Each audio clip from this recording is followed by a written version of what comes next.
est-ce qui t'a fait route pour nous? Papa wade ou pasi kite l pa kon ki sa pou fè. Ou komanse ou kite l nan route patin ki sa pou fè.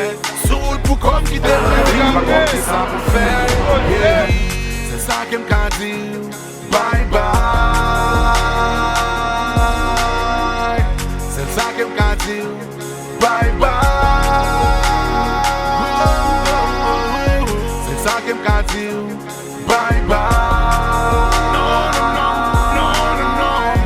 C'est ça que m'ka di, bye bye. La vie est plus bon courage qu'elle perd si on graine.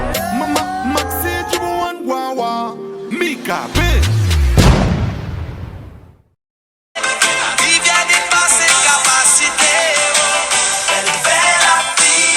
Haïti, c'est une belle femme qui, même s'il passe en pile misère, il toujours font genre l'école.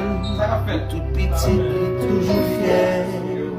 Haïti, c'est tout bagaille, ça yo qui fait que nous l'aimons. Et même si nous l'avons toujours là pour nous bébé. Haïti, c'est nous. Le pour yo ouais, tout ça mi ka te mérite ya, ya well quand même. Ouais quoi.